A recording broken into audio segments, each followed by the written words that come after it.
There is a piece of information that has been buried for centuries, not because no one had discovered it, but because every time someone got too close to it, something happened. An excommunication, a book burned, a name erased from history. A silence so absolute and so calculated that it seemed like a work of engineering, built brick by people who knew exactly what they were hiding and for what reason. This information has a name, it has a date, it has the face of a man. And this man paid a price that few human beings in history have been forced to pay. He was banished from his own community at the age of 23, with a formal curse so brutal, so detailed and so permanent, that even today scholars are astonished by the ferocity of the words used against him. There was no way back, there was no possible forgiveness, there was no negotiation, there was only the silence of exile, and the choice to continue thinking nonetheless.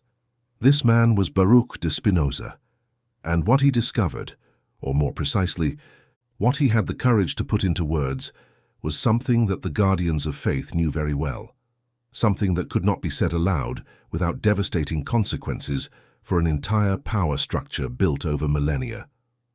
Because when you examine the most sacred texts of the Western tradition, not with the eyes of blind devotion, but with the cold and relentless eyes of reason, certain things begin to surface in the text like bones emerging from the ground after a heavy rain.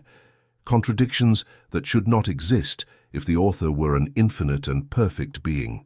Repetitions that reveal different voices, different styles, different eras.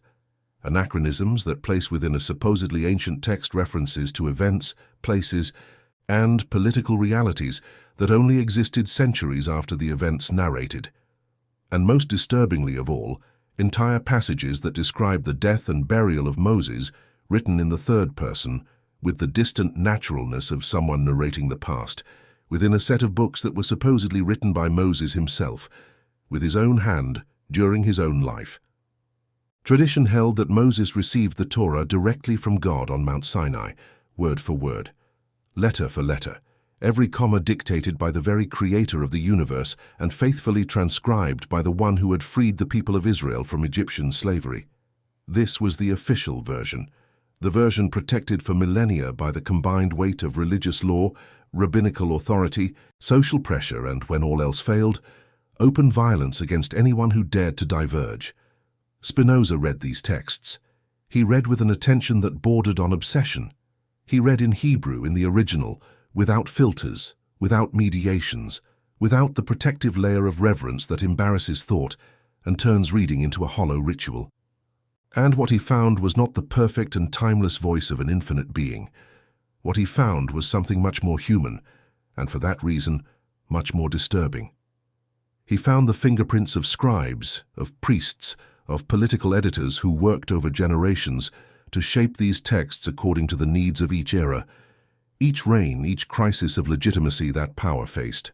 The book that Spinoza wrote about all this, the Theological Political Treatise, published in 1670 completely anonymously because he knew with surgical precision what would happen if his name appeared on the cover, was immediately banned throughout Christian Europe, condemned with words that revealed not only religious indignation but panic. A theologian of the time called it a work forged in hell by an apostate Jew in direct collaboration with the devil. These were not rhetorical exaggerations. They were the language of people who perfectly understood what was at stake and who preferred the flames of the pyre to the clarity of reason. Because if Spinoza was right, and the evidence he presented is so solid that it still forms the basis of academic biblical textual criticism today, then an entire structure of authority built on the assertion that those texts were divine and immutable begins to unravel. Not just religious authority in the strict sense, but authority over truth, over what is permissible to know, over who has the right to read, interpret, and question the foundations upon which entire civilizations were built. This authority was never willingly handed over by anyone, nowhere, at no time in history. What you will find throughout this story is not an attack on spirituality, nor an attempt to destroy anyone's faith. Spinoza was, paradoxically, one of the most deeply dedicated men to the understanding of God that Western philosophy has ever produced. What he rejected with all the strength of his intellect was not the sacred. It was the manipulation of the sacred as an instrument of control. It was the transformation of the honest quest for truth into a crime punishable by the social or physical erasure of the person who dared to pursue it. This story will take you through 17th century Amsterdam, through the cobblestone alleys where Jews expelled from Spain and Portugal tried to rebuild their lives and identities under the constant pressure of two worlds that rejected them. It will introduce you to the behind-the-scenes of the Talmud Torah synagogue, where a young man with dark eyes and disturbing intelligence began to take notes on the sacred texts that the rabbis could not refute, without betraying the very internal logic of the argument. It will show you the sources that Spinoza consulted, the correspondence he exchanged with the most advanced thinkers in Europe, the manuscripts that circulated in clandestine copies from hand to hand, among those who could not afford to think aloud, and it will show you, with the patience and precision that the subject demands, exactly what he found written, and what he concluded had been rewritten, which passages do not hold up chronologically, which verses contradict each other directly and irreconcilably, which entire segments of the texts attributed to Moses could only have been composed by someone who lived long after him, because they narrate events that occurred after his death, with the casualness of someone describing the distant past, not the lived present. None of this is invention. It is all in the text itself. Spinoza simply had the willingness, and the personal cost that this willingness implied was immense, to clearly state what any attentive reader could see if they were willing to look without fear. What begins now is a crossing, one of those stories that do not end when you stop reading, because the ideas it carries continue to work within you long after you have closed the page. A story about a man who preferred truth to belonging, who chose reason over security, who decided at a precise moment in his life that certain things could not continue without being said, regardless of the price, and the price, as you will discover, was too high for any ordinary person to bear. Spinoza bore it, and what he left behind changed the way the world reads, thinks, and questions forever. Amsterdam, 1632. The Houtgracht Canal smelled of rotten fish and wet wood. It was March, and the Dutch winter still held the city with the cold fingers of someone who does not want to let go. The fog rose from the canal like smoke from something that had not burned completely, and the red brick houses leaned slightly toward each other over the dark water, like people sharing a secret and not wanting to be heard. That same year, in a small room above a fabric shop in the heart of the Jewish quarter of Amsterdam, a woman named Hannah Deborah gave birth to a boy. The labor was long and difficult, like most things in that community that had learned over generations, that nothing came easy and nothing lasted long. The father, Michael de Spinoza, was outside the door listening without being able to do anything, the oldest and most humiliating condition of fatherhood. When the cry of the newborn finally broke the silence of the room, Michael entered with red eyes and trembling hands. The boy would be named Baruch. In Hebrew, the word means blessed. The irony of this name would haunt this man throughout his life. The Jewish community of Amsterdam in the 17th century was unlike anything else that existed in the world at that time. It was a collection of survivors. Most of the families living there carried stories of expulsions, forced conversions, tortures and sea crossings that should not have been made. The Jews had been expelled from Spain in 1492, 100 years before Spinoza's birth, by a one narrative is grand and cosmic, while the other is more intimate and personal. Spinoza noticed these differences and began to question the reason behind them. He wondered if these narratives might have distinct origins, if they might have been written at different times or by different authors. This line of thought led him to a conclusion that challenged the traditional view. The idea that the Torah was a cohesive and uninterrupted work, dictated by God to Moses, began to seem increasingly untenable. As Spinoza delved deeper into his investigations, he became more aware of the implications of his findings. The notion that the Bible could be a composite text, edited and rewritten over time, not only challenged religious authority, but also threatened the very identity of the Jewish community he knew. For many, the Torah was the foundation of their faith and culture, and to question its origin was to question the very essence of what it meant to be Jewish. Spinoza, however, was more interested in truth than conformity. He believed that the pursuit of genuine understanding was a moral imperative, even if it meant distancing himself from the beliefs that had shaped his life up to that point. The tension between the search for truth and the need for belonging intensified as Spinoza became more vocal about his ideas. He began sharing his reflections with friends and colleagues, many of whom were uncomfortable with his conclusions. The Jewish community of Amsterdam, already vulnerable and anxious, was not ready to deal with the implications of his questions. The idea that the Torah could be a human text, subject to errors and revisions, was a direct threat to their collective identity and their survival in a world that often saw them as outsiders. Over time, the pressure on Spinoza increased. He found himself isolated, estranged from friends and family who could not or would not accept his ideas. The Jewish community, which had initially welcomed him, began to see him as a danger. In 1656, he was excommunicated, an act that symbolized not only his rejection by the community, but also the internal struggle many faced between faith and reason. The excommunication was a turning point in Spinoza's life, but it also marked a turning point in his intellectual pursuit. He withdrew from communal life and began to dedicate himself more intensely to study and writing. Spinoza settled into a new life, far from the expectations and pressures of the Jewish community. He became an independent philosopher, exploring questions that went beyond theology and biblical interpretation. His most famous work, Ethics, published posthumously, addressed not only the nature of God and religion, but also ethics, politics, and human nature.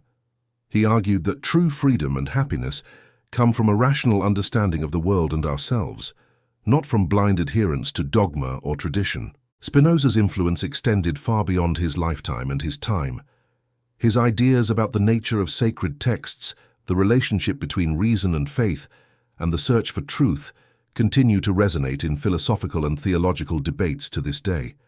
He challenged established notions and paved the way for a new way of thinking about religion, ethics, and the human condition. Spinoza's journey, marked by his tireless pursuit of truth, is a testament to the power of critical thinking and the courage to question the status quo. In a world where truths are often shaped by social conventions and traditions, his life and work remain a beacon for those seeking to understand the complexity of human existence and the nature of the divine. Austere, formal, almost liturgical. The second is intimate, dramatic, full of dialogue and emotion. Two texts that clearly came from different sources and were placed side by an editor who either did not notice the contradictions between them, or did not care, or knew that most readers would never notice. Spinoza noticed, but that was just the beginning. There was much more. There was the issue of geographical names, passages in the books of Moses that mentioned places with names that were only given to them centuries after the events narrated. There were references to kings of Israel in contexts where Israel as a kingdom did not yet exist. There was the phrase that appears several times in the narrative, "until this day," which only makes sense if the author was writing retrospectively, looking back from a moment later than the one being narrated. And there was the problem of Moses being described in the third person, not just in the scene of death in Deuteronomy. At multiple points throughout the 5 books, the text refers to Moses as the servant of the Lord, as a character observed from the outside, and not as a narrator speaking of himself. In Numbers chapter 12, verse 3, one of the most disturbing phrases in all of the Torah appears from the authorship perspective. Now Moses was the most humble man on the face of the earth. An external assessment, formulated in the third person, presented as an objective fact, and inserted into a text that was supposedly being written by Moses himself, the most humble man on the face of the earth proclaiming his own humility. Traditional commentators had elaborate answers for each of these difficulties, but Spinoza perceived, with the uncomfortable clarity of someone who has seen the magic trick being executed and can no longer be deceived by it, that the answers always required accepting premises that made any questioning impossible by definition. The answer to the problem of Deuteronomy was, God revealed to Moses the details of his own death in advance. But this answer only works if you have already accepted that the text is of divine origin, And it is precisely this acceptance that the problem of Deuteronomy calls into question. It was a circle, a tautology disguised as an explanation. And Spinoza, who had learned logic with the same seriousness with which he had learned Hebrew, knew how to recognize a tautology when he saw one. It is here that it is worth pausing for a moment, because you who are following this story now are faced with something rare. Not the sanitized, approved version with the edges smoothed out that we usually receive when the subject is Spinoza in classrooms or 30-minute documentaries. You are facing the real process, the thinking in motion, the way an extraordinarily honest human being approaches a truth that most people prefer not to see. If this honesty resonates with you, if you feel that this kind of investigation matters, that the courage to look at things as they are without needing them to be what we were told they should be, is one of the most fundamental forms of respect for one's own intelligence, then you already know that you belong in this space. This channel exists precisely for people who are not satisfied with the surface, for those who prefer the uncomfortable clarity of Spinoza to the comfortable obscurity of those who need certain questions never to be asked. Subscribe now, not because someone asked, but because you have come this far, and that already says everything about the kind of person you are. Back to Amsterdam. Spinoza had reached a point where the textual evidence he had accumulated, in the margins of his books, in the notes he took with the obsessive discipline of someone who knows they are building something that will last, pointed to a conclusion he still resisted fully formulating. Not out of cowardice. Spinoza was not a cowardly man, but because the conclusion, once formulated, could not be unformulated. It would be like turning on a faucet and then trying to make the water go back.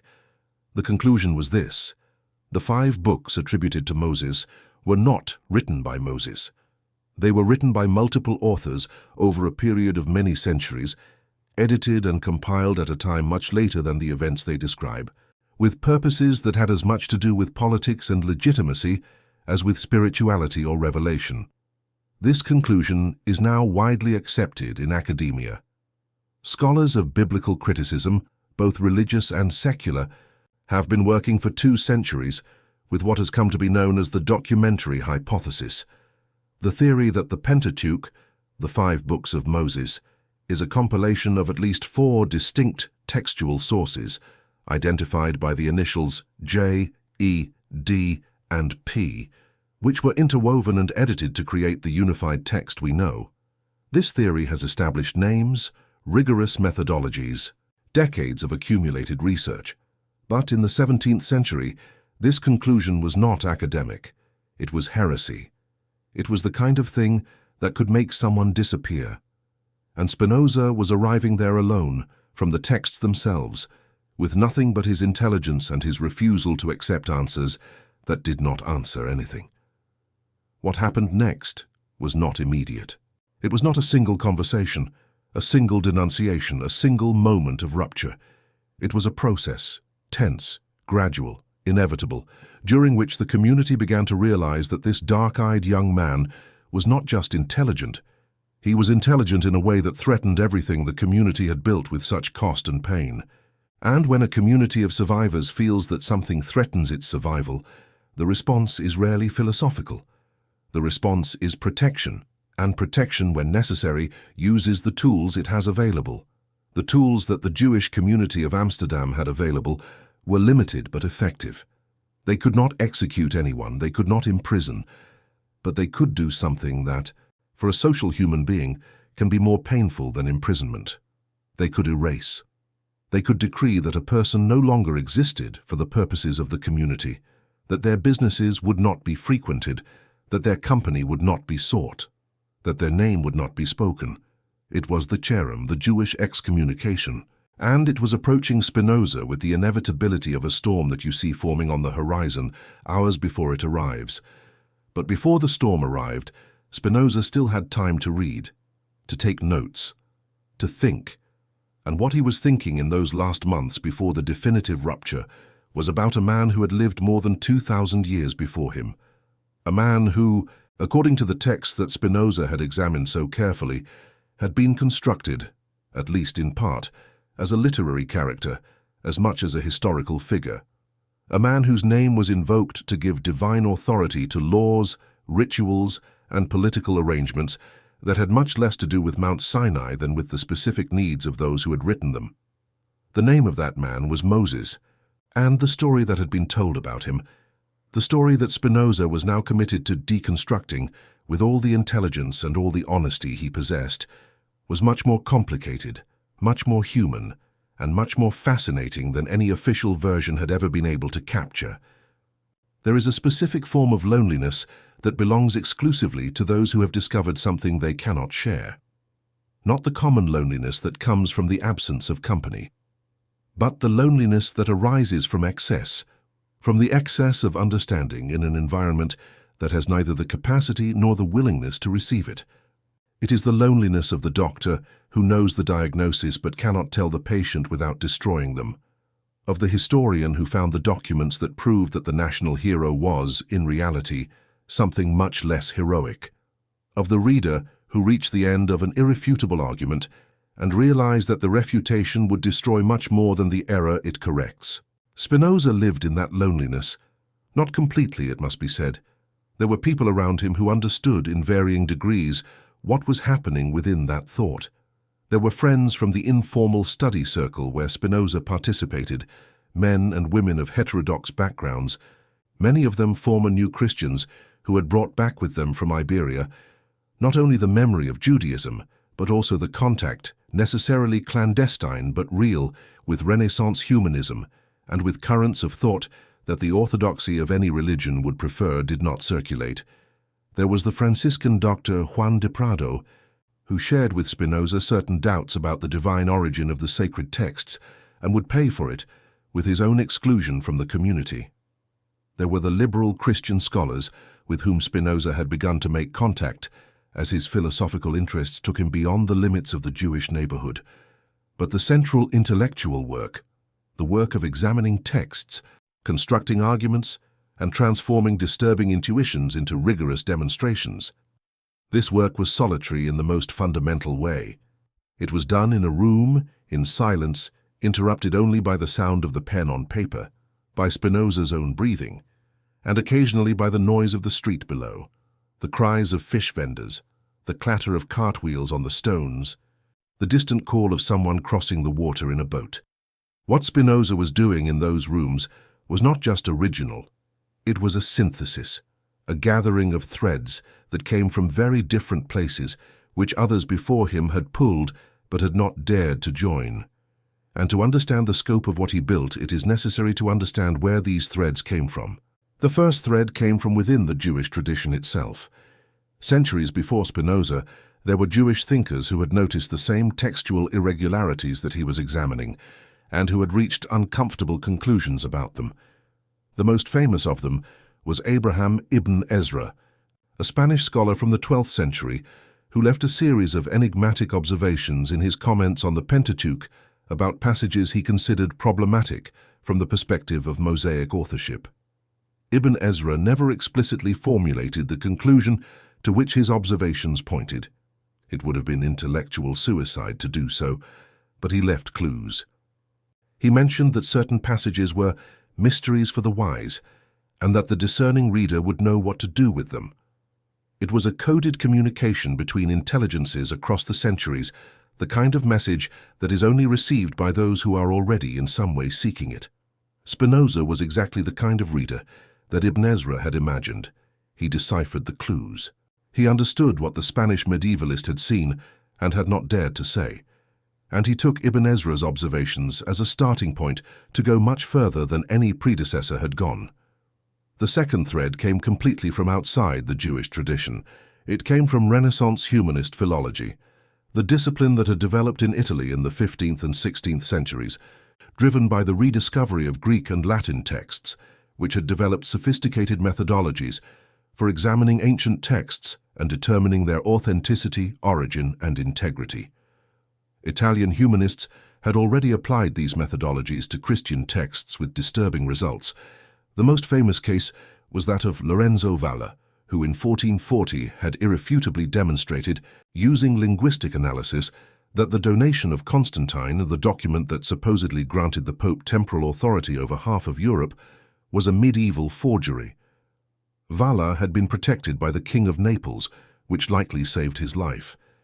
But his methodology survived and spread. Spinoza was familiar with this work. He had access, through the networks of books circulating in Amsterdam, to texts that most people would not have been able to find. The city was, at that moment, the publishing center of Europe. Books that were banned in Paris, Rome, and Madrid were printed in Amsterdam and spread clandestinely across the continent. This unique position of the city where Spinoza was born was not accidental in relation to the development of his thought. It was, in a way, his condition of possibility. The third thread was the most surprising, and it is the least discussed in conventional narratives about Spinoza. It came from an English scholar named Thomas Hobbes, not from the political Hobbes of Leviathan, but from the Hobbes who had also examined biblical texts with critical eyes and reached conclusions that forced him to carefully camouflage them within a work ostensibly dedicated to justifying sovereign authority. In chapter 33 of Leviathan, Hobbes made an apparently casual observation about the authorship of the biblical books, that certain passages clearly indicated that they could not have been written by whom tradition claimed had written them. It was an embryonic argument, cautiously formulated, protected by layers of declared loyalty to established religious authority. Spinoza read Hobbes. He understood what was being said beneath what was being written, and once again, he took the thread left by a more cautious predecessor and pulled it to the end. There was also a personal element in this investigation that is rarely mentioned but is impossible to ignore if you want to understand not only Spinoza's argument, but the urgency that drove him. The Spinoza family, like most families in the Jewish neighborhood of Amsterdam, was a family of merchants. Michael de Spinoza, Baruch's father, worked in the import of dried fruits, raisins, almonds, olive oil, from the Mediterranean regions. It was a business that depended on relationships of trust, on honored verbal contracts, on a reputation built over years of consistent behavior. And reputation, in the Jewish community of Amsterdam, was not just commercial. It was also religious. Religious in the most practical sense possible. A man who was seen as non-observant of the laws of the Torah, who missed prayers, who associated with suspicious company, who asked questions that should not be asked. That man was a commercial risk as well as a spiritual risk, because community members would need to question whether they could trust him in business, the same way they questioned whether they could trust him in matters of faith. Spinoza knew this. He knew that every page he wrote, every conversation he had, every question he asked aloud in a study circle was a step closer to a line beyond which his economic existence would be destroyed, along with his social existence. He knew, and continued nonetheless. There is something in this continuation that deserves attention. It is not the stupid obstinacy of someone who does not see the consequences of what they do. It is something different and rarer. The genuine inability to stop thinking when thought has found something true. Fidelity to the real above any other fidelity. The willingness to pay any price for clarity, because the alternative, life within the comfortable fog of uncritical acceptance, was for Spinoza literally inconceivable. And what he was seeing with increasing clarity, at the end of his 20s and the beginning of his early 30s, was an architecture, a structure, a recognizable form beneath the chaotic surface of the contradictions and anachronisms he had catalogued. A form that suggested not accident, not carelessness, not incompetence of the scribes who had transmitted the texts, but deliberate design, intentional editing. The hand of someone who knew what they were doing, who had clear objectives, who was building not a historical account, but a political instrument. And when you begin to see that hand, when you start to distinguish the architect behind the text, the next question becomes inevitable. Who was that architect? At what historical moment did he work? And what exactly were the interests he served? This question would lead Spinoza to a specific period in the history of Israel, to a moment of national crisis, of political and religious reconstruction, of reinvention of a collective identity after the trauma of exile. A moment when the texts that would be canonized as the Torah were very likely compiled, edited, and in parts composed anew to serve needs that were ultimately the needs of power legitimizing itself through religion. This moment occurred in the 5th century before the Common Era, and the name of the most likely architect was also in the texts themselves, buried there, waiting for someone willing to look without fear. The name was Ezra, and the story that this name opens is as disturbing and as fascinating as everything that came before. Babylon, 597 before the Common Era. The Temple of Solomon was burning. Nebuchadnezzar, king of Babylon, had entered Jerusalem with an army that destroyed not only the walls and buildings of the city, but something much harder to reconstruct than stones. It destroyed the story that people told about themselves. The temple was the absolute center of Israelite religious identity. It was there that the presence of God dwelled, according to official theology. It was there that sacrifices were made, that priests performed their function, that the ritual life of the entire nation converged. When the temple fell, when the flames rose and the bronze columns crumbled, and the Holy of Holies was profaned by soldiers who did not even know the name of the God who supposedly resided there, it was not just a building that was being destroyed, it was a narrative. The elite of Israel, the priests, the scribes, the political and religious leaders, the families of position, were taken into exile in Babylon. The common people were left behind in a devastated land, and in Babylon, during those 50 years of exile that represent one of the founding traumas of the religious consciousness of the West, something happened that would transform the history of the world in ways that are still today. We do not fully understand. The people in exile needed an explanation. The question that should have been on everyone's mind, that should have been whispered in rooms and silently shouted towards a sky that seemed to have abandoned its chosen people, was simple and devastating. Why did God allow this? If we are the chosen people, if we have a covenant with the Creator of the universe, if the temple was the dwelling place of the Most High, how was it possible for the Most High to allow his own dwelling to be burned by infidels? Where was God when Nebuchadnezzar entered Jerusalem? The answers that the scribes and priests in exile developed for this existential question were, from an intellectual standpoint, ingenious, and from a political standpoint, they were perfect. The answer was God did not abandon the people had abandoned God. The destruction of the temple and the exile in Babylon were not proof of God's weakness or absence, they were proof of his justice. Israel had failed to fulfill the terms of the covenant. Israel had worshipped other gods, had neglected the laws, had committed the sins that the prophets had repeatedly warned would be punished. And God, faithful to his covenant, had fulfilled his part. He punished the people for their unfaithfulness. This answer transformed the catastrophe into confirmation. It did not prove that God was weak or absent. It proved that he was powerful and consistent. And crucially, it opened a door to the future. If exile was punishment, then return would be redemption.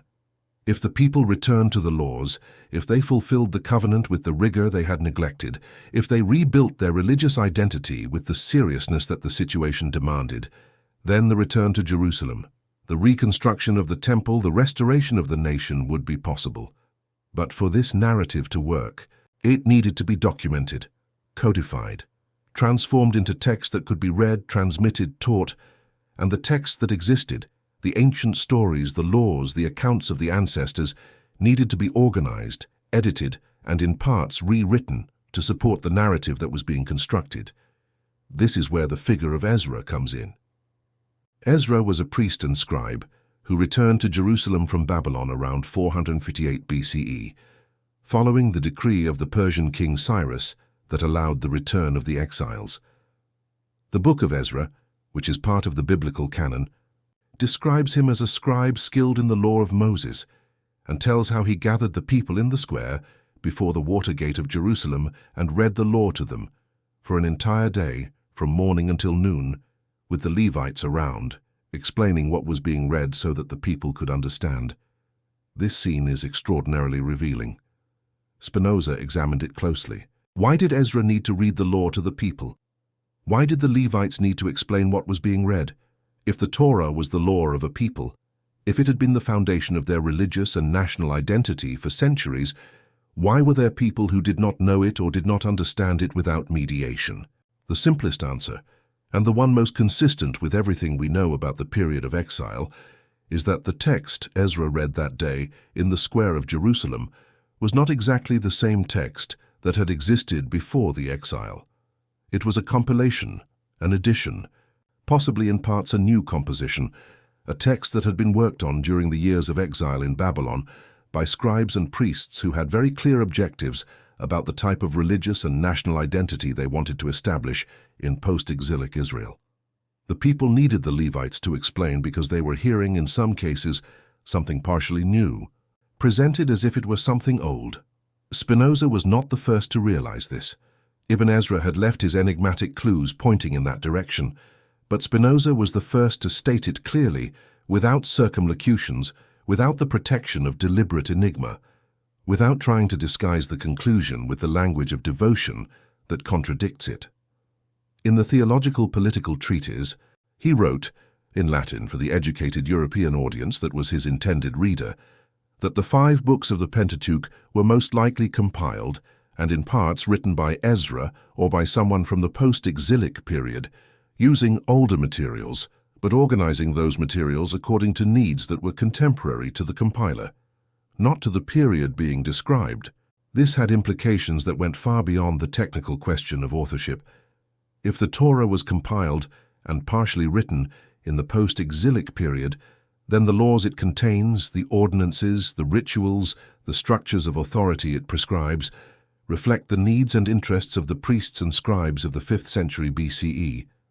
They reflect a specific moment of national construction, of establishing hierarchies, of defining who belongs to the people and who is outside, of creating mechanisms of social control based on religious law. And the stories about Moses, the supreme legislator, the intermediary between God and the people, the man who received the law directly from the Creator and transmitted it without alteration, serve in this context a very precise political function. They legitimize the authority of those who interpret and apply this law by invoking a divine and Mosaic origin that places any questioning beyond the limits of what is permitted. Spinoza recognized this mechanism because he saw it operating around him in real time. The authority of the rabbis of Amsterdam over the Jewish community was ultimately built on exactly this foundation, the idea that the law they interpreted had been revealed by God to Moses at Sinai, and that therefore questioning it was questioning God. The chain that linked the 17th century rabbi of Amsterdam to Mount Sinai passed through Moses, and if Moses had not written what they said he had written, the chain broke. Not at some abstract and distant point. It broke right there, at that moment in that community, with those real people. This was the threat that Spinoza represented, not a theoretical threat, not an intellectual exercise without practical consequences, a threat to the concrete foundation upon which the authority of real people with real interests had been built. And there was something more, something that Spinoza would articulate even more clearly in the theological political treatise, but that was already present in his thought during those years prior to the rupture. The manipulation of sacred texts was not an isolated phenomenon of the Israelite past. It was a universal pattern. It was what all power does when it wants to eternalize itself. It appropriates the sacred, identifies its own interests with the interests of God, and then declares that questioning power is questioning the divine. This had happened in Israel. It had happened in Christian Rome.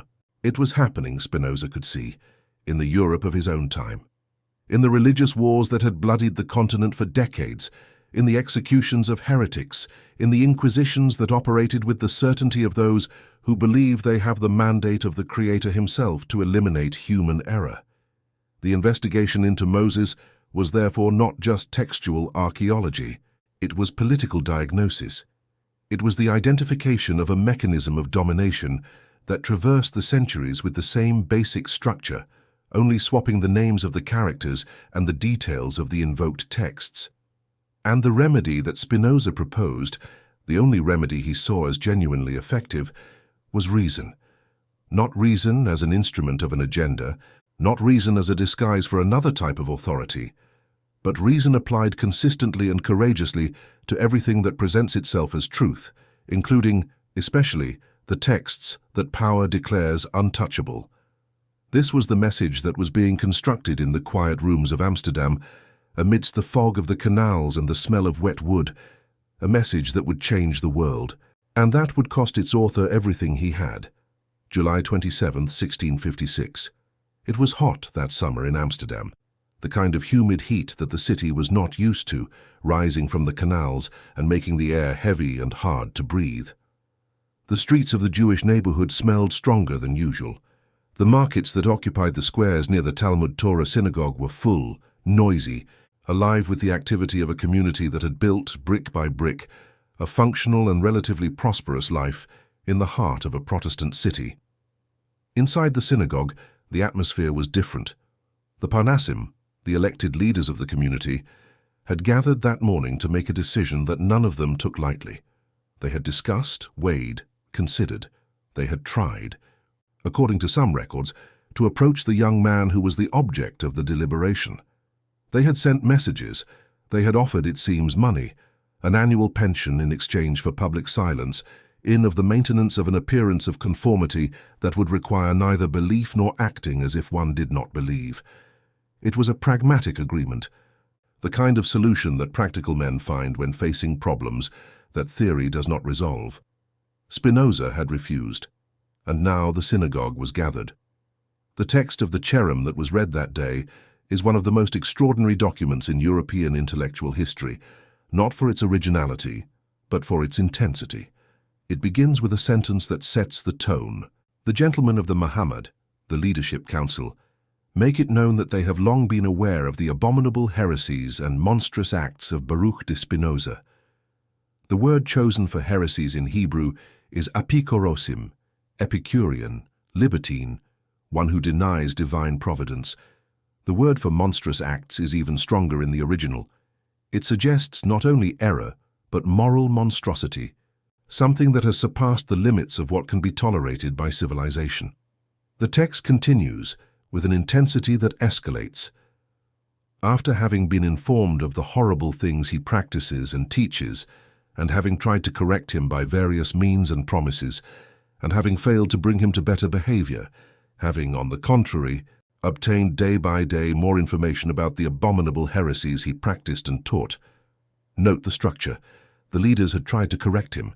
They had used various means and promises, the implicit confirmation of the offer of money that other documents mention more directly, and they had failed.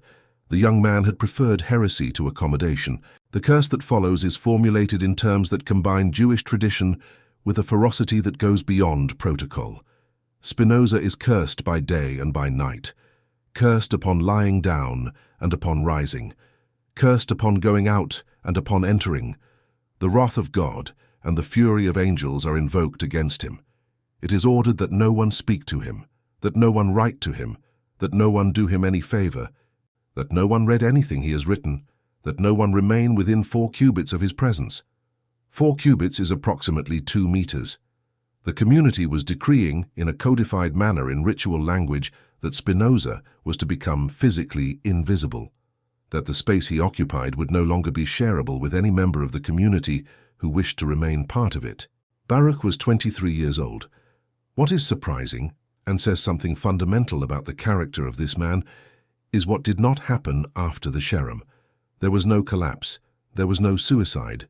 There was none of the disorientation that would be expected from someone who had just been torn from all social, familial, and economic ties at once. There was, it seems, a kind of relief, because the Cherem did one thing that excommunication rarely does. It told the truth about the situation that already existed. Spinoza was already outside before being formally placed there. The intellectual rupture had occurred before the social rupture. The decree of the Parnassim merely formalized what Spinoza's thought had already made inevitable, and with the formalization came freedom. The freedom to stop navigating within an impossible tension, to be both the product of a tradition and the destroyer of the foundations of that tradition, to try to maintain an appearance of belonging while his thought had completely migrated beyond the borders of that belonging. Spinoza moved out of the Jewish neighborhood, first to the outskirts of Amsterdam, then to Rijnsburg, then to Voorburg, and finally to The Hague, where he would live the last years of his life. He learned to make lenses. It was a craft that suited him in ways that went beyond the obvious. It required precision. It required patience. It had the character of transforming raw material into an instrument of clearer vision, and it offered enough economic independence so that he would not need patrons who might try to influence what he wrote, because he continued writing. With greater freedom, with greater boldness, with the necessary caution of someone who knew that the world around him was not ready for all he had to say, but no longer with the obligation to protect a specific community whose well-being had depended, in part, on his silence. The work that followed the Cherem is the work for which Spinoza is remembered. The Ethics, his great philosophical system, where he demonstrates with mathematical rigor a vision of God, nature, the human mind, and freedom that is completely incompatible with any traditional theology.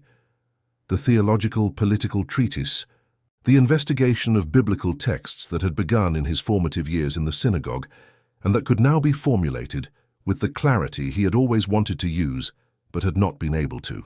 But before reaching the treatise, before examining in detail what Spinoza found when he dissected the texts of Moses with the precision of a surgeon, it is necessary to understand the intellectual context that made this kind of investigation both possible and dangerous.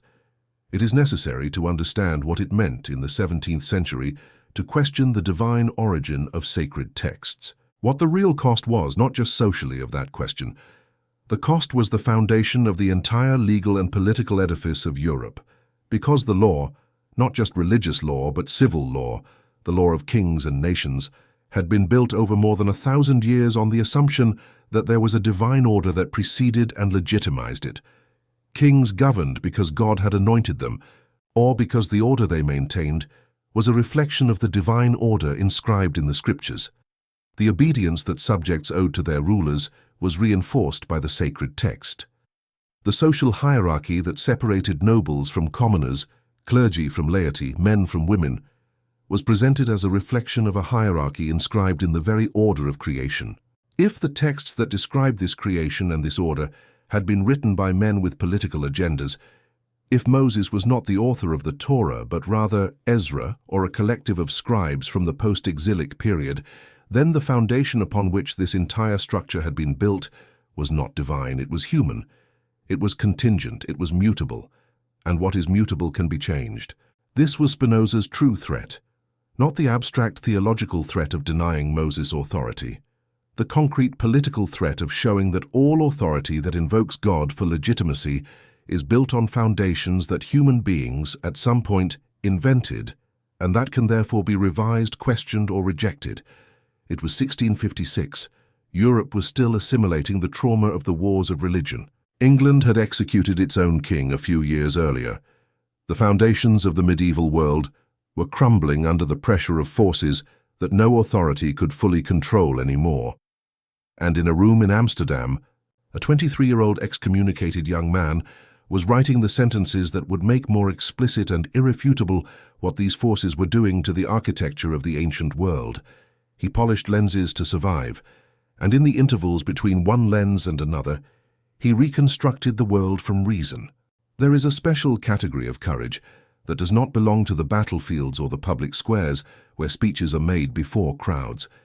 It is a quieter, lonelier, colder courage, the courage to sit at a table, pick up the pen, and write systematically and irrefutably what everyone knows cannot be written, knowing exactly what will happen, knowing that those who come after may understand, but that those who are around now will not have the capacity or willingness to listen without reacting with a force proportional to the discomfort that the truth causes. Spinoza had this kind of courage. In 1670, after years of careful work, drafts and revisions, correspondence with friends who were also critical readers, and who regularly told him that what he was writing was going too far, that he needed to temper the language, that certain conclusions should be suggested rather than declared.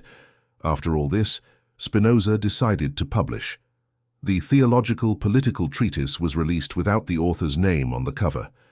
The title page indicated a fictitious editor's name and a fictitious city of publication, Hamburg, Jan Reuwerts, when in reality it had been printed in Amsterdam by an editor who knew well what he was doing and who understood that his real name on the cover could cost more than any book was worth. It was a necessary precaution, but not sufficient. Within a few months, the entire intellectual world of Europe knew who the author was. The book was divided into 20 chapters. The first 13 were the most revolutionary work of biblical textual criticism that had been published up to that point. The last 7 were a political argument. Of the land had not yet occurred. Therefore, the phrase "at that time" suggests a later authorship, one that reflects the historical context after the conquest. Spinoza points out that this is not an isolated instance. There are numerous references throughout the Pentateuch that indicate a similar anachronistic awareness, which would be impossible if Moses were the author. The second category involves linguistic anomalies. Spinoza notes that certain words and phrases used in the text are not consistent with the language that would have been spoken during Moses' time. For example, he highlights the use of specific terms that only became common in later periods. This linguistic evolution further supports the idea that the text was written long after the events it describes. The third category is the presence of multiple narrative voices within the text. Spinoza argues that the Pentateuch contains distinct styles and perspectives that suggest it was written by different authors. He points to repetitions and contradictions in the narratives that indicate a composite nature, rather than a single, cohesive authorship. This multiplicity of voices reflects the diverse experiences and interpretations of the Israelite community over time. The fourth category is the historical context of the text. Spinoza emphasizes that understanding the historical circumstances surrounding the writing of the Pentateuch is crucial. He argues that the text was likely compiled during the post-exilic period, a time when the Jewish people were grappling with their identity and seeking to unify their fragmented community. The laws and narratives within the Pentateuch serve to address the needs and concerns of this specific historical moment, rather than being a direct revelation from God to Moses. Spinoza's analysis culminates in the assertion that the Pentateuch is a human creation, shaped by the historical, cultural, and social contexts of its authors. This conclusion challenges the traditional view of divine authorship and revelation, suggesting instead that the text is a product of human experience and imagination. The implications of Spinoza's arguments extend beyond the Pentateuch itself. He posits that any text claiming divine authority must be subjected to the same rigorous scrutiny.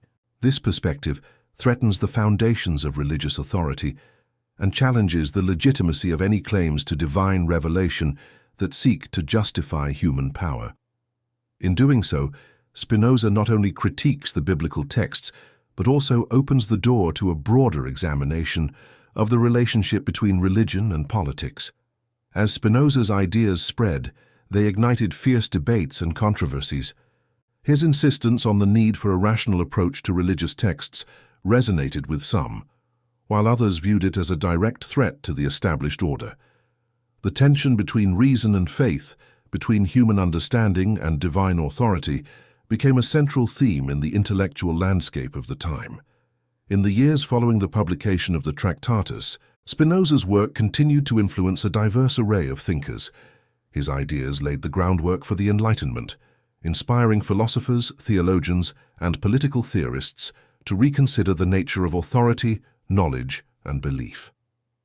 The legacy of Spinoza's critique of biblical authority and his vision of a rational approach to understanding the world would echo through the centuries, shaping the course of modern thought. Ultimately, Spinoza's exploration of the relationship between religion and reason invites us to reflect on our own beliefs and the foundations upon which they rest. It challenges us to engage with the texts and traditions that shape our understanding of the world, urging us to seek clarity and truth through reasoned inquiry. In doing so, Spinoza not only transformed the landscape of philosophy, but also laid the groundwork for a more nuanced and critical engagement with the complexities of faith and reason in the modern world. The conquest of Canaan by the Israelites occurred after the death of Moses under Joshua. The phrase only makes sense if it was written after the conquest, after the death of Moses. Ibn Ezra had noted this passage. He had written about it with that oblique care of someone who wants to alert without committing. And if you understand the mystery of the 12, a reference to Deuteronomy 27, and the Canaanites still dwelled in the land, Genesis 12:6, you will discover the truth, It was a coded message for the perceptive reader. Spinoza decoded it. The second category is what we might call the anachronistic narrative perspective. At various points in the Mosaic texts, the narrator adopts a temporal perspective that only makes sense if the text was written long after the events it describes. In Genesis 36, in the midst of a genealogy of the descendants of Esau, the text mentions in passing the kings who reigned in Edom before there was a king in Israel. But Moses died before the Israelite monarchy. The first king of Israel, Saul, ruled at least 200 years after Moses. The phrase presupposes the existence of the Israelite monarchy as an established fact, viewed retrospectively. It could only have been written after Saul, after David, after Solomon, that is, centuries after Moses. The third category is the one Spinoza considers the most significant, the two parallel narratives with internal contradictions that indicate different sources. The flood is the most evident example. In Genesis 6-9, the account of Noah's flood contains two intertwined versions that contradict each other in concrete details. In the first version, God commands Noah to take a pair of each animal into the ark, of every kind, male and female. In the second version, God commands him to take 7 pairs of clean animals and 1 pair of unclean ones. The two orders are different, and the text contains both side by side without acknowledging the contradiction. There is also the question of God's name. The so-called documentary hypothesis analysis, which Spinoza notably anticipated, precisely starts from the observation that certain texts of the Pentateuch consistently use the name Elohim to refer to God, while others consistently use YHWH, the tetragram, the sacred 4-letter name, and that these patterns of usage tend to coincide with other stylistic and thematic patterns suggesting origins in distinct documents. The text of Exodus 6:2-3 is extraordinarily revealing in this sense. There, God himself tells Moses that, "I appeared to Abraham, to Isaac, and to Jacob as God Almighty El Shaddai, but by my name, YHWH, I did not make myself known to them." Yet in Genesis, the name YHWH appears repeatedly in the stories of Abraham, Isaac, and Jacob, including in their speeches. The text of Exodus contradicts Genesis itself regarding when the name YHWH was revealed. The fourth category, which Spinoza discusses with particular attention, is the issue of repetitions that indicate multiple authors.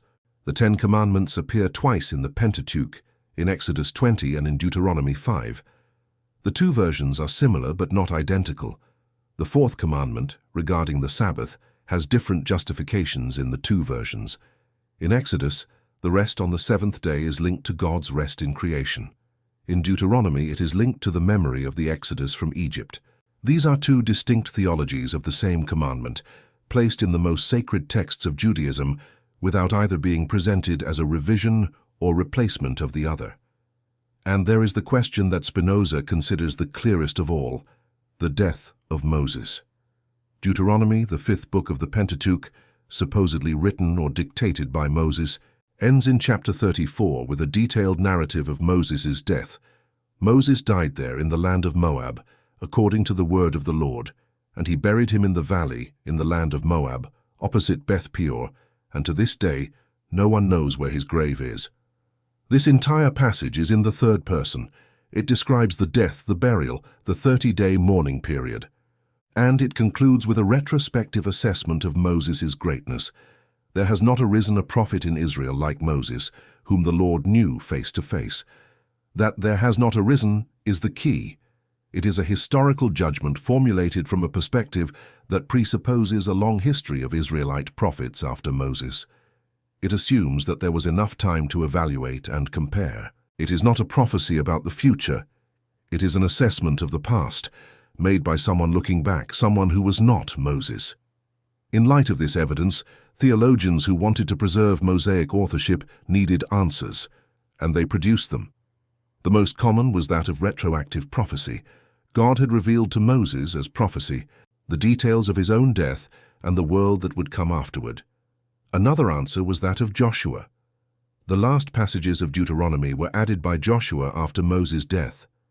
Another was that the entire Pentateuch was copying older documents, that the text Moses wrote was a summary or a copy of even older records, and that the inconsistencies resulted from this copying process.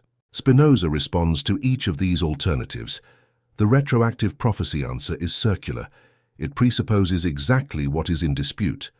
The Joshua answer does not solve the problem because the anachronisms and retrospective perspectives appear throughout the entire Pentateuch, not just in the last lines. The answer of older documents merely changes who copied what. It does not eliminate the problem of Mosaic authorship, which the texts themselves contradict. What Spinoza proposes instead of all these answers is a reading of the texts as what they are: human documents composed over an extensive historical period, reflecting the needs and perspectives of multiple authors at different times, gathered and edited at a later moment for reasons that were both religious and political. This reading has an elegance that the apologetic answers lack. It explains the contradictions without needing to postulate retroactive revelations of future events. It explains the anachronisms without requiring supernatural interventions in the order of time. It explains the different voices and styles without needing to attribute to the same Moses a stylistic variety that no individual author has ever demonstrated. And, crucially, it does not ask the reader to suspend the judgment they would apply to any other historical document. It merely asks that the same rigor applied to secular texts be applied to the sacred text, that the same intellectual tools used with the Bible be used with any other ancient text, whose authors, circumstances of composition, and transmission history need to be investigated rather than simply assumed. This equivalence, treating the Bible as a historical text with the same epistemological status as other historical texts, was perhaps the most revolutionary aspect of Spinoza's entire proposal. More than any specific conclusion about which verse was written by whom and at what time, the methodology was the revolution. The assertion that reason has jurisdiction over sacred texts, that honest investigation takes precedence over automatic reverence, that it is intellectually responsible to examine rather than accept.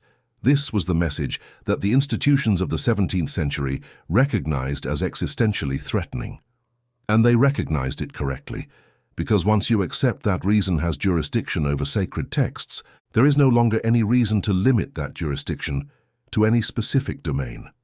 The reason that examines the Bible is the same reason that examines the king's law, the same reason that examines social hierarchy, the same reason that examines any power structure that invokes tradition, the sacred, the immemorial, the natural, to justify its own perpetuation.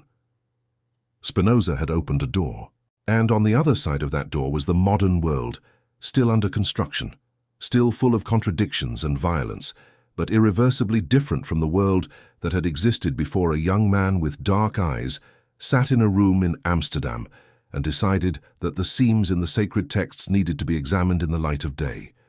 Spinoza died on February 21, 1677. He was 44 years old. The official cause was tuberculosis, the disease that had also killed his mother and sister, which had pursued the family with the constancy of illnesses that find fertile ground in the precarious life of those who work with materials that the lungs were not made to breathe. The lenses he polished for years, the glass powders he necessarily inhaled during work, had contributed to a condition that the doctors of the 17th century had no means to treat effectively. He died in the room he rented in a friend's house in The Hague. The friends who were around, a small circle of liberal thinkers, cultured merchants, doctors, and students who had gathered over the years around his intelligence and personal kindness. They were present. They took care of the burial, and they took care of the most important legacy he left behind, the manuscripts. The ethics was there, the treatise on the intellect, the letters, an extraordinary correspondence with some of the most notable minds of his time. Everything was published by friends still in 1677, the same year of his death, under the title Opera Posthuma, with the initials BDS. Benedictus de Spinoza, the Latinized name he had adopted after exile, instead of his full name still protecting his memory from the attacks that would surely come. The attacks came nonetheless. The Opera Posthuma was banned as quickly as the theological political treatise had been banned. Spinoza's name became, in the decades following his death, synonymous with atheism, immorality, and subversion. a name that prudent men only uttered to condemn him. The German philosopher Friedrich Jacobi, writing a century after Spinoza's death, documented how an entire generation of thinkers had grown up with Spinoza as the ghost that could not be named, the threat against which all sound philosophy and all responsible theology needed to define themselves. And in that condemnation, there was paradoxically the recognition of the power of what had been written, because books that are truly harmless do not need to be banned. Thoughts that have no real consequences do not need to be condemned with such urgency and energy. The violence of the reaction to Spinozism, the way Spinoza's name was treated as a kind of intellectual poison for generations, is the inverse measure of the real impact of his thought. And that impact, carefully traced over the centuries, is immeasurable. Spinozism entered the underground stream of the European Enlightenment. Thinkers who could not cite Spinoza by name, because citing him publicly would compromise their own reputation, read him in private, discussed him in letters that were carefully destroyed or coded, integrated him into philosophical systems that they presented to the world under other banners. The French philosophers who intellectually prepared the French Revolution, Voltaire, Diderot, D'Holbach, were Spinozists in ways we recognize today, but could not publicly acknowledge then. The American Revolution, with its insistence on the separation between religion and state, on freedom of conscience as an inalienable natural right, on the legitimacy of government derived from the consent of the governed and not from divine mandate. This revolution is unthinkable without the tradition of thought that Spinoza helped to create.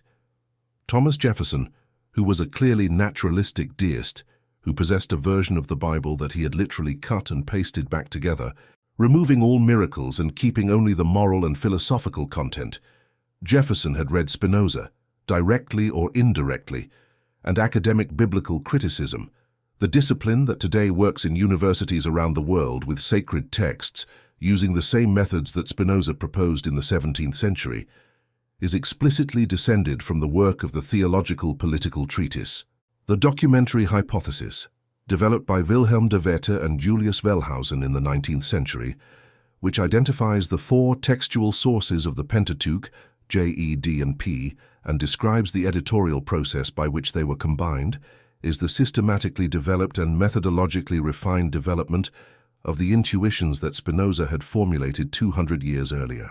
Today, this hypothesis is the starting point for any serious study of biblical texts in universities. The theologians who oppose it must argue against it, which means they must acknowledge that it exists and that it has enough strength to deserve a response. The intellectual battle that Spinoza began alone in a room in Amsterdam with nothing but reason and honesty permanently transformed the way humanity relates to the texts it calls sacred. But Spinoza's legacy goes beyond biblical criticism. It goes beyond even the Enlightenment and the political revolutions he helped to make thinkable. There is something in Spinoza's very way of being, in how he lived, in what he chose and what he refused, that continues to resonate in a way that transcends the specific content of his philosophical positions. He was, by all accounts from those who knew him personally, a man of remarkable serenity. Not the passive serenity of one who feels nothing, but the active serenity of one who found within his own thought a way of being in the world that does not need external approval to sustain itself. He refused the pension that the Amsterdam community offered in exchange for silence. He refused a teaching position at the University of Heidelberg, which was explicitly offered to him with the promise of freedom of thought, because he correctly intuited that this freedom had implicit limits that would eventually be tested. He lived with the bare minimum. He polished lenses. He thought, there is something in this life that seems the practical realization of what he taught in the ethics about human freedom. For Spinoza, freedom is not the ability to do what you want in the ordinary sense of the term. It is something much more difficult and much deeper. It is the alignment between what you understand to be true and how you live.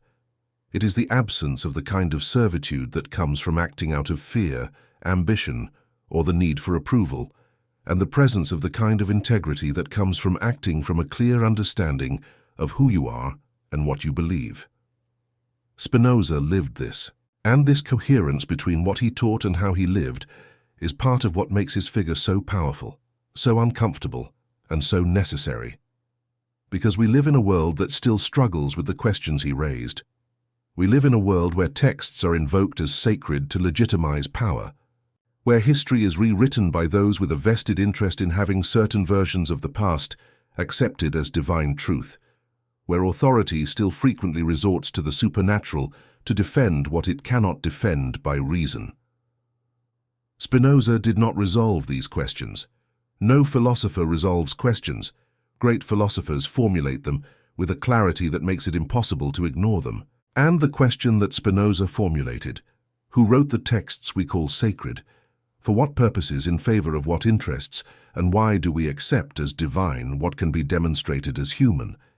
This question still awaits a full answer. Not because the philosophical and historical answer is obscure, but because the consequences of fully accepting that answer are, for many people and for many institutions, still today as disturbing as they were in Amsterdam in 1670. The inquiry that Spinoza began with Moses was not ultimately about Moses. It was about us, about how human beings construct meaning, construct authority, construct collective identity through narratives we call sacred. It was about what happens when we examine these narratives with enough honesty to see that they are the work of human hands, and what we do with that.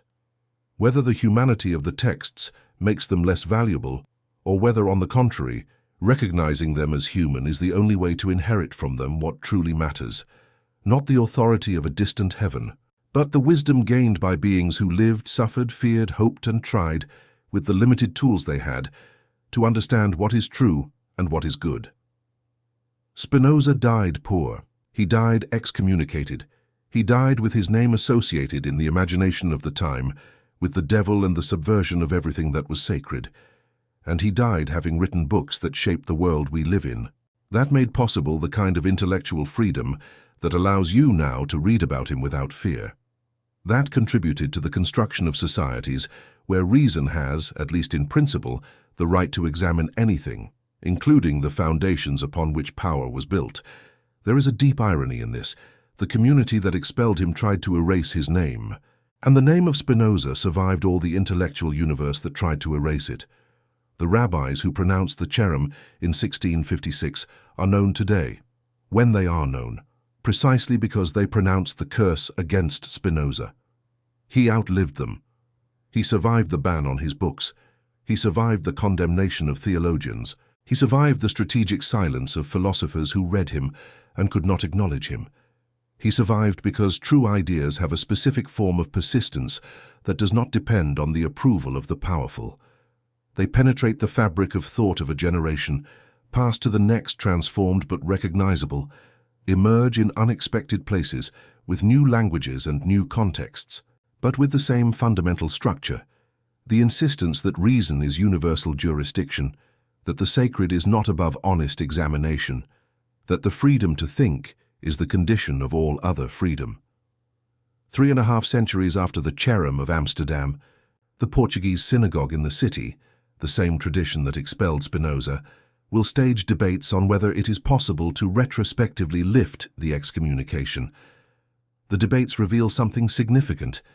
Even the institutions that expelled him recognize at some level that they expelled someone who should not have been expelled, that the curse they pronounced with such violence and certainty was, after all, a mistake. Spinoza does not need the posthumous forgiveness of the synagogue. He did not need it then. He does not need it now. But the fact that the question is being asked, that the institutions that condemned him are, centuries later, re-evaluating the condemnation, is, in itself, the best possible argument for Spinoza's philosophical project. It is proof that reason, given enough time, revises the certainties that seemed unshakable. It shows where the seams are. It opens the texts to the light, exactly as he said it should be done. There is a specific moment in the investigation of any ancient text when theories stop being theories and become simply descriptions of what is there. Spinoza reached that moment by examining each of the 5 books of the Pentateuch separately, not as a sacred and indivisible unit, but as 5 distinct documents with distinct stories, distinct voices, and distinct purposes. Genesis is the most stratified of all. It contains the two creation narratives already mentioned, but goes far beyond them. The story of Noah, examined carefully, reveals two intertwined parallel versions with such imprecision that in certain chapters it is possible to separate the two layers simply by following the name used for God. Where Elohim appears, one voice. Where YHWH appears, another.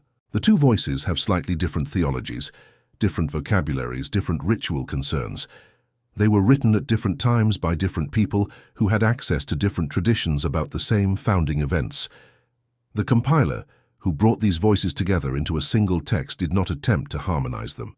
Either he did not perceive the contradictions, which would be unlikely given the evident intelligence of whoever organized the material, or he perceived them and considered that preserving both versions was more important than producing an internally consistent text. This points to a ritual and communal function of the texts that preceded the concern for narrative coherence. What mattered was that certain stories were present, not that they fit perfectly into one another.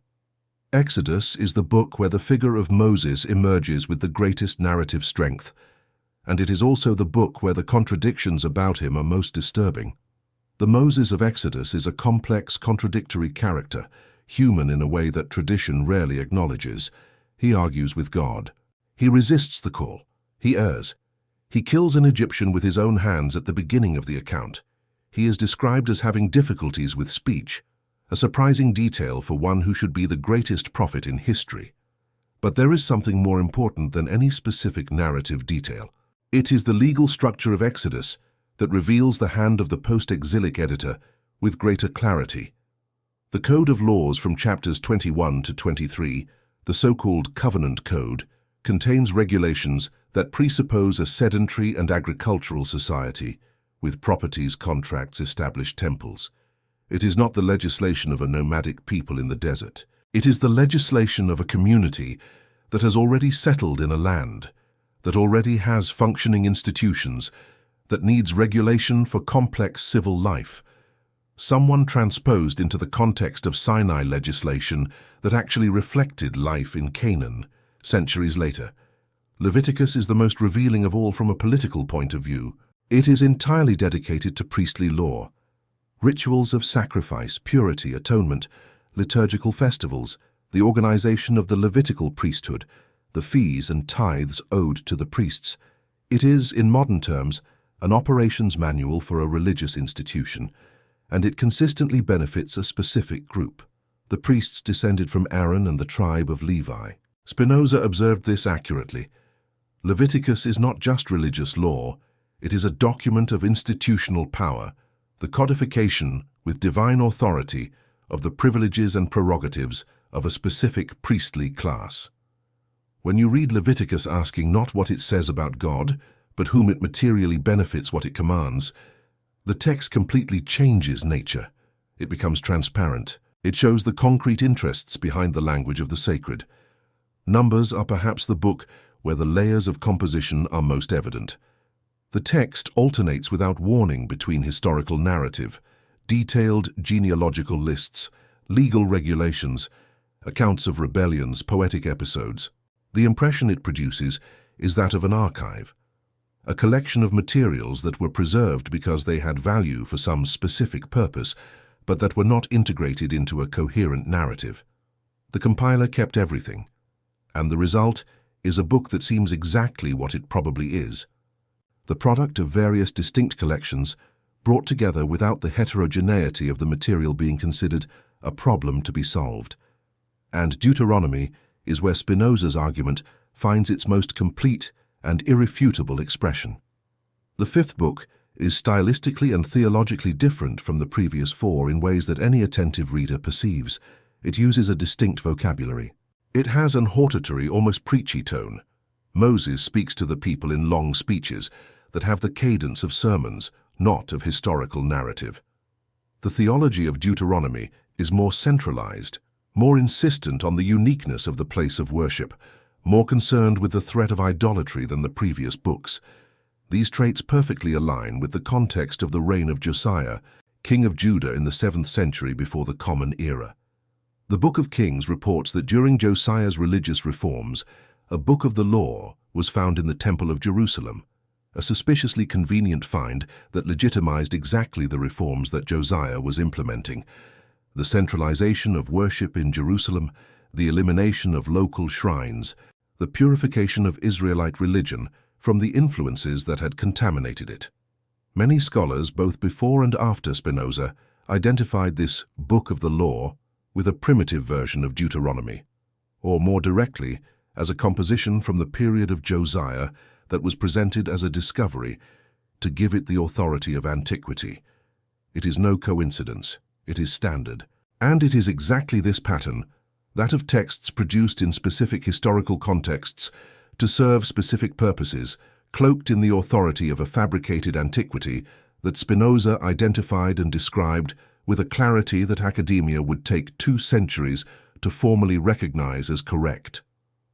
There is a distinction that Spinoza makes in the theological political treatise that rarely receives the attention it deserves. It is the distinction between Moses, the historical man, the extraordinary leader who certainly existed, who led a group of slaves out of Egypt, who had a religious and political vision of exceptional reach, and Moses, the textual character, who was progressively enlarged, mythified, and transformed into something that transcends any real human being. This distinction is crucial because it allows Spinoza to do something that his critics rarely acknowledge. He is not destroying Moses. He is liberating Moses. He is separating the real man from the construction that has been superimposed on him over the centuries by people who needed an authority greater than any human being could provide. The real Moses, if we can speak this way, was a genius legislator. He understood that a fragmented people who had lived for generations under the domination of a foreign culture, who had internalized subordination as a natural condition of existence, needed more than laws to become a nation. They needed an identity. They needed a narrative about themselves that transformed slavery into a prelude to freedom, humiliation into a test before glory. And they needed a foundation for that identity that was solid enough to withstand time, defeats, exiles, and the temptations of assimilation that any minority faces in a dominant culture. The solution that Moses found was the covenant. The idea that this specific people had a special and exclusive relationship with the God of the universe, a relationship that obligated them to certain practices, to certain abstentions, to a way of life distinct from the surrounding cultures, was, from the perspective of social engineering, an instrument of collective cohesion of impressive efficacy. It created boundaries. It made identity visible and everyday through practices that marked the body, time, food, sex, work. It made abandoning identity not just a personal choice but a cosmic betrayal. Spinoza admires this. He analyzes it with a genuine respect for the intelligence of what was constructed, but he refuses to accept the confusion between what the legislator did, which was a human work of extraordinary ingenuity, and the assertion that this legislator was executing the direct order of the creator of the universe. Because this confusion is where the instrument of cohesion becomes an instrument of domination. The moment the Mosaic Law is presented not as the work of an exceptionally intelligent human being who understood what his people needed, but as a direct revelation from God that cannot be questioned without the questioner becoming an enemy of God himself. At that moment, the law ceases to be an instrument serving the people and becomes an instrument serving those who interpret it, because divine law needs interpreters, and the interpreters, being human, have interests, and the interests of the interpreters tend, over time, to infiltrate the interpretations. What the post-exilic scribes did when compiling, editing, and expanding the texts about Moses was this. They took a real legislator and transformed him into a perfect conduit of divine will, in order to make the authority of the texts they were producing indisputable. They attributed to Moses words he did not say, practices he did not command, revelations that never occurred, and they did this with the skill of those who knew that the authority of the final product depended on the greatness of the name it carried. Spinoza identifies 2 specific consequences of this operation that he considers particularly grave. The first is what he calls superstition. When religious practices are presented as commandments from a God who punishes, and rewards with direct interventions in physical reality, when the observance of the Sabbath is linked to cosmic consequences, when dietary laws are presented as a condition for divine protection, the result is a religiosity based on fear and the hope of reward, not on understanding. People obey not because they comprehend the value of what they do, but because they fear the consequences of not doing it. And a religiosity based on fear is the most effective instrument of social control that exists, and simultaneously the most impoverished form of spiritual life that can be imagined. The second consequence is political. A law that is divine cannot be reformed.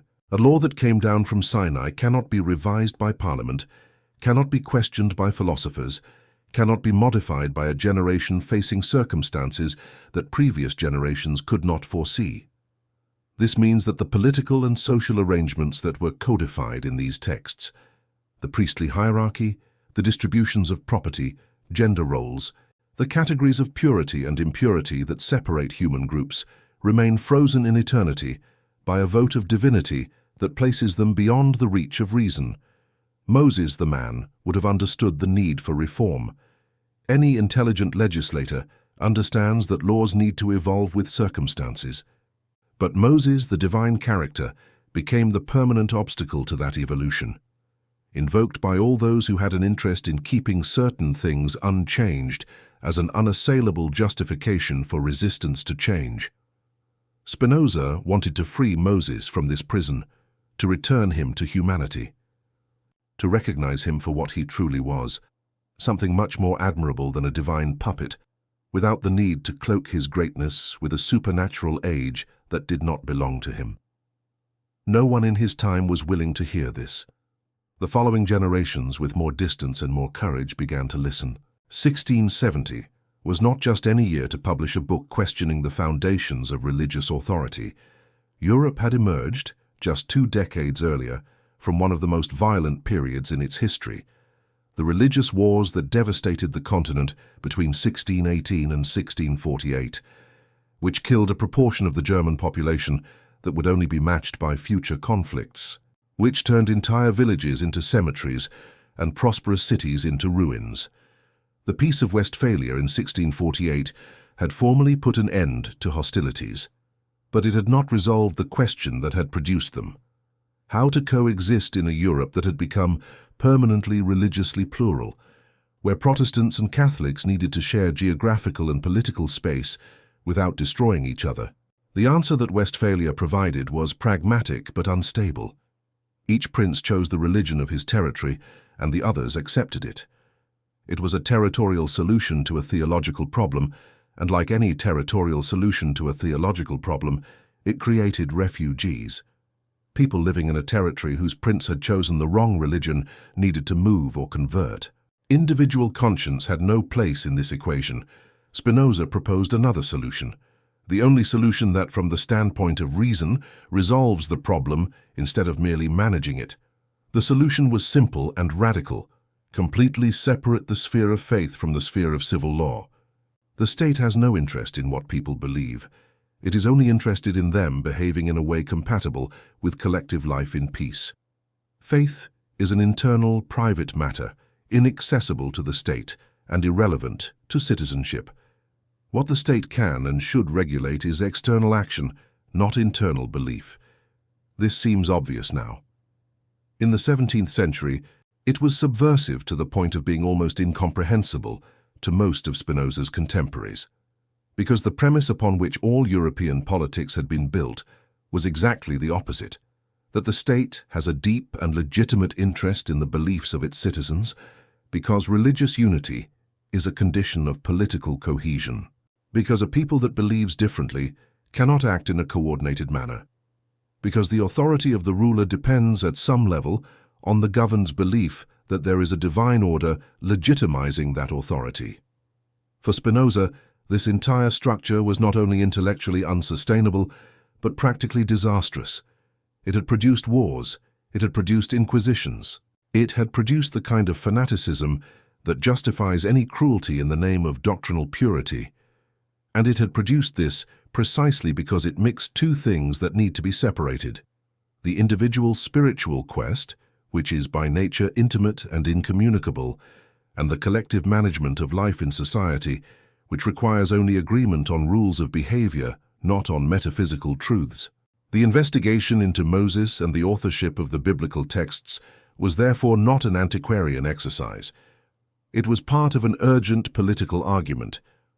If the Torah was not the direct word of God to Moses, but a human compilation serving specific political purposes, then invoking these texts as a foundation of political authority was a deception, a deliberate confusion between human law and divine law that had functioned for centuries precisely because no one had been able or willing to point out the deception clearly enough. Spinoza pointed it out. And the context of 17th century Holland made this pointing out not only possible, but necessary in a way that would not be the same elsewhere or at another time. Holland was the laboratory of the modern world, a small, commercially developed country with a sophisticated urban bourgeoisie that had learned, out of economic necessity, that religious tolerance was more profitable than persecution. Amsterdam had Jewish communities, Catholic communities, multiple Protestant denominations, thinkers who did not belong to any of them, all functioning with a degree of coexistence that was unthinkable in most of the rest of Europe. But even in Holland there were limits, and Spinoza found them. The prohibition of the theological political treatise in 1674 was not an anomaly. It was the signal that even the most tolerant society in Europe had a point where tolerance ended and fear began. The fear was not irrational. It was the fear that if the religious foundations of authority were removed, authority itself would lose its stability. It was the fear that giving reason to Spinoza would open a door that could not be closed. That fear was correct. The door could not be closed. 100 years after the treatise, the revolution had already happened. First in the European consciousness, then in the streets. The French philosophers who prepared the French Revolution read Spinoza, or read those who read Spinoza, and came to the conclusions that the revolution later tried to execute, that political authority does not come from God, but from the governed, that the law is not divine revelation, but a revisable human agreement. That reason has jurisdiction over everything, including kings, including popes, including texts that invoke heaven to silence the earth. The man who polished lenses in The Hague while writing at night had set in motion something that armies could not stop. Before Spinoza, there were two possible ways to read a sacred text. The first was the allegorical reading, practiced since the Greeks and systematized by thinkers like Philo of Alexandria in Judaism and Origen in Christianity. In this reading, the text has a literal meaning and a deeper spiritual meaning. When the text seems to say something absurd or morally problematic literally, the solution is to interpret allegorically, to find the elevated meaning beneath the rough surface. It is an elegant tool, but it has a fundamental problem. It allows any interpreter to find in the text exactly what they want to find, as long as they are skilled enough in constructing the allegory.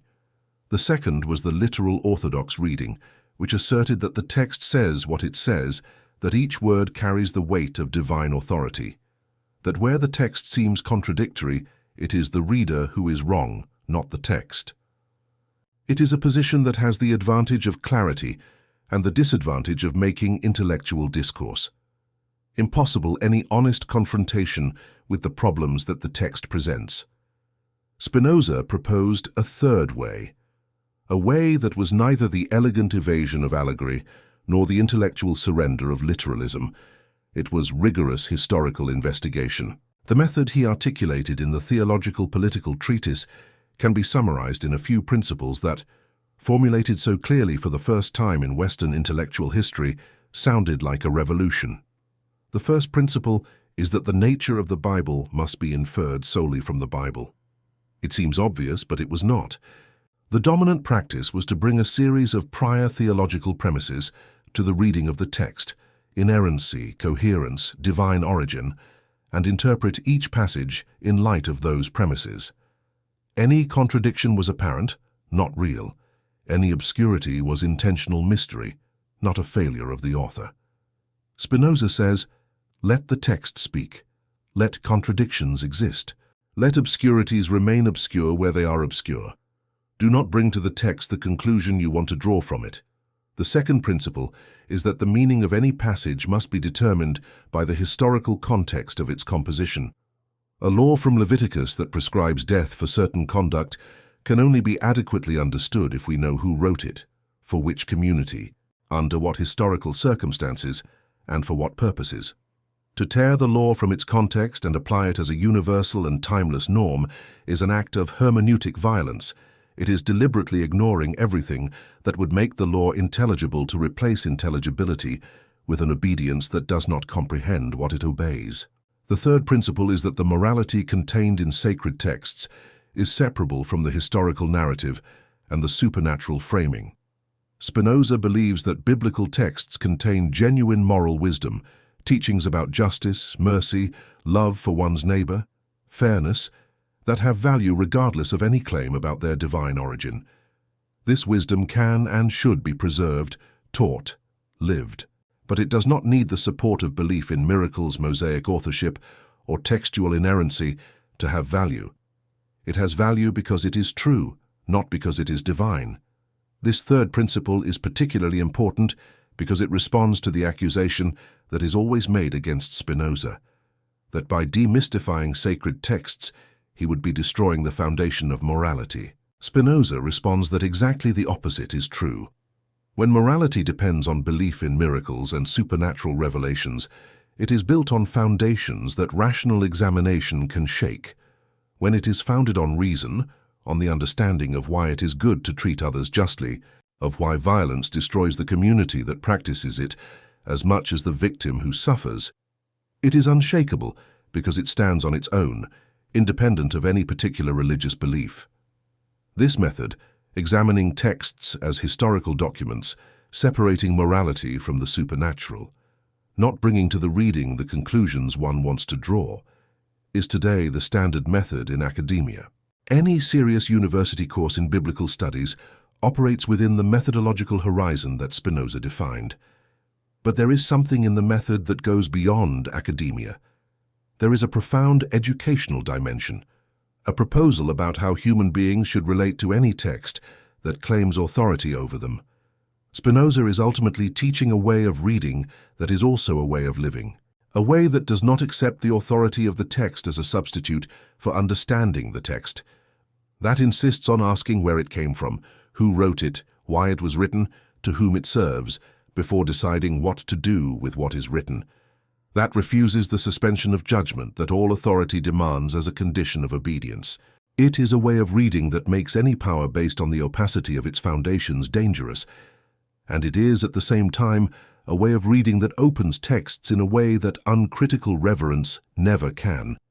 Because when you know you are reading the work of human beings, with their fears, their hopes, their political biases, their genuine moral intuitions, their mistakes and their greatness, the text becomes infinitely richer than when you read it as the perfect word of a perfect being who never erred and never changed his mind. Moses, read as a human being, is more fascinating than Moses read as a divine conduit. The Torah, read as the work of a civilization that built its identity over centuries of intense historical experience, is richer, more complex, and more instructive than the Torah read as a legislative code handed down from heaven on an afternoon in the desert. Spinoza did not impoverish the sacred texts. He returned them to the fullness that naive reverence had robbed from them. The history of ideas rarely follows a straight line. More often, it follows the pattern of rivers that disappear underground for miles and resurface in unexpected places. The same rivers with the same water, but so transformed by the subterranean journey that those who encounter them at the point of resurgence rarely recognize where they came from. Spinozism was one of those rivers. During the decades immediately following his death, the name of Spinoza was infallible as an accusation. To call someone a Spinozist was to call them an atheist, immoral, subversive. It was a serious enough accusation to destroy reputations. Leibniz, who had conversed extensively with Spinoza, published writings categorically distancing himself from the Dutch thinker, an exercise in intellectual hypocrisy documented carefully enough by historians that today we can clearly see what was happening, an intelligent man protecting his career at the expense of honesty. Newton did not mention Spinoza. The French encyclopedists mentioned him cautiously or cited him without citing. Voltaire, who owed Spinozism much more than his work admits, ridiculed Pangloss in Candide as a caricature of Leibnizian optimism. But Voltaire himself was deeply marked by Spinoza's critique of revelation and miracle. The first thinker of great reputation who relatively openly embraced Spinoza's legacy was the German Gotthold Ephraim Lessing in the 18th century. Lessing had spent his life building a philosophy of religious tolerance and the education of humanity that was essentially Spinozist in its structure. The idea that historical religions are stages in the development of human reason, not final destinations, and that humanity's intellectual maturity would eventually require going beyond any specific revelational framework. When Lessing died, the philosopher Friedrich Jacobi revealed in a famous correspondence that the poet had confessed to him shortly before dying that he was a Spinozist. The revelation caused a scandal, the so-called Pantheismusstreit, the pantheism dispute, that shook German philosophy in the late 18th century. It was in this dispute that Kant had to defend his position regarding Spinozism, that Herder wrote a passionate defense of Spinoza, and that the young Hegel, the young Schelling, and the young Hölderlin, students together at the Stift of Tübingen, discussed with the enthusiasm of those who have discovered something forbidden and fundamental. Hegel said in a phrase that became famous that Spinozism was the condition of all serious philosophy. That to think philosophy you first needed to go through Spinoza, or you would never have arrived at true philosophy. It was the belated and indirect acknowledgement of a debt that the European philosophical tradition had denied for over a century. And after Hegel, the river returned to the surface in a way that could no longer be ignored. Marx read Spinoza. The idea that ideology, the set of beliefs that a society uses to naturalize and legitimize its power structures, is a construction that serves the interests of dominant groups, is deeply Spinozist in its structure. When Marx analyzed religion as the opium of the people, he was saying in 19th century language what Spinoza had said in 17th century language about the political function of religious superstition. Freud read Spinoza. The idea that human beings systematically deceive themselves about the real causes of their own behavior, that rationalization is different from reason, that beneath the conscious narratives we construct about ourselves operate forces we do not see directly. This idea has roots in Spinoza's analysis of the illusion of free will and the power of passions over human behavior. Einstein read Spinoza. When asked about God, Einstein invariably responded with reference to the God of Spinoza, the rational and necessary order that permeates the universe, not the personal God who intervenes in history in response to prayers. It was the way Einstein found to express that there was something in the universe that deserved the name divine. But that was not the personal being of Abrahamic religions. And academic biblical criticism, the German philologists of the 19th century who developed the documentary hypothesis, Julius Wellhausen, with his monumental Prolegomena zur Geschichte Israels from 1878, was consciously working within the horizon that Spinoza had opened. Wellhausen cites Spinoza, acknowledges the debt, and demonstrates with the meticulousness of the scholar. In the 19th century, what Spinoza had outlined with the intuition of the genius of the 17th century. Today, academic biblical studies continue this work with even more refined methodologies. Biblical archaeology, which in recent decades has produced discoveries that consistently confirm the hypothesis of a late textual and editorial composition for the Pentateuch. The computational analysis of texts, which identifies patterns of vocabulary and style that confirm the multiple authorships that Spinoza had detected with the naked eye. The social history of ancient Israel, which contextualizes the texts in political and economic processes that make much more sense as a backdrop for the composition of the Torah than the Mosaic Exodus. Spinoza was not wrong. He was 300 years ahead, and the line that goes from the room in Amsterdam where he polished lenses and wrote at night to the computational philology laboratories of 21st century universities is unbroken, sometimes subterranean, sometimes suppressed but never truly severed. There is a question that haunts any honest discussion about Spinoza, a question that people do not always voice aloud, but which lingers in the silence after the philosophical argument ends. If the sacred texts are human creations, if Moses did not write the Torah, if the miracles are reinterpretations of prophetic imagination, if religious authority is a political construction, what remains? What is left of the spiritual experience when you remove the supernatural scaffolding that supported it? Spinoza has an answer. It is an answer that surprises those who expect to find only destruction in the excommunicated. What remains is everything that matters. What remains is the very experience of existing in a universe that has an order so profound, so regular, so astonishing in its manifestations that the awe before it is the most honest form of religiosity that exists. What remains is ethics, not as a list of prohibitions dictated by an external authority, but as an understanding of the conditions that make possible a good human life, both individual and collective. What remains is the pursuit of understanding, the impulse that led Spinoza to examine every text, every argument, every premise, not as an exercise in destruction, but as an act of love for the truth. In the Ethics, Spinoza describes the state he considers the highest of human existence with a Latin expression that has become famous: amor intellectualis Dei, intellectual love of God. Not worship out of fear of the consequences of not worshipping, not the fulfillment of rituals in hope of reward, but something that can only be described as contemplation, the state in which the human being understands themselves as part of an infinite totality, when the artificial separations between subject and object, between self and the world, between the particular and the universal, dissolve in the understanding that everything is an expression of the same infinite substance. This state, which mystics of all traditions have described in their own languages, Spinoza describes with the language of reason. Not because reason can produce the state by decree, but because it is the most honest path he knew to approach it.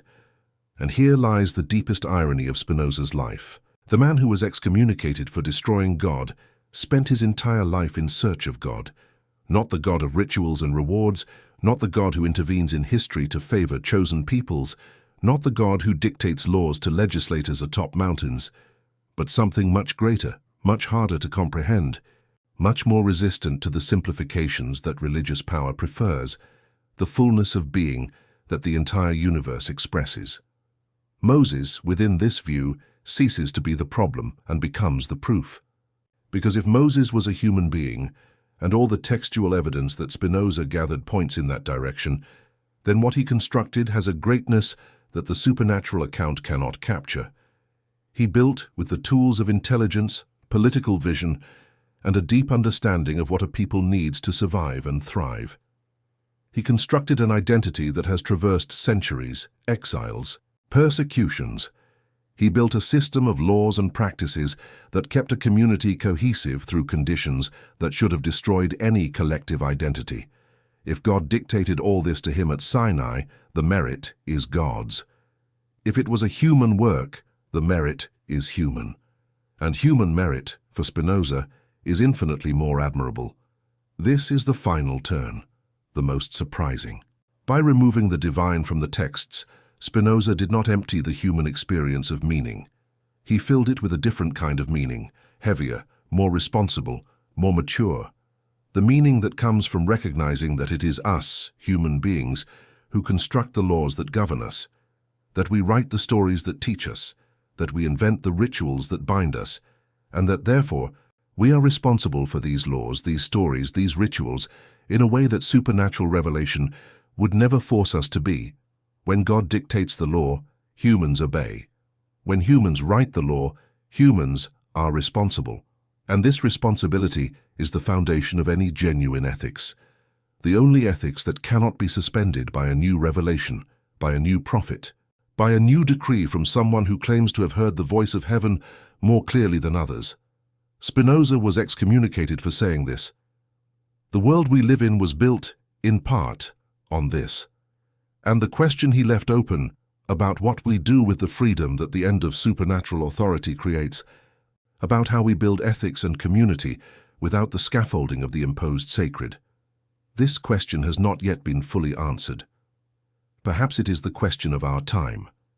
The question that each generation that inherited the world that Spinoza helped make possible needs to answer again, with the tools of its time in the language that its experience created. Not with Spinoza's answers, but with Spinoza's method, with the same refusal to accept the comfort of certainties that do not withstand scrutiny, with the same fidelity to the real above any fidelity to narratives that serve power, with the same serenity in the face of the consequences of thinking honestly, the serenity of one who knows that what they lost by abandoning false certainties is infinitely smaller than what they gained by finally finding the clean space where thought can breathe. Baruch de Spinoza, the Blessed One, the name endured, the man remained. And the ideas did not ask for permission to change the world. They simply changed.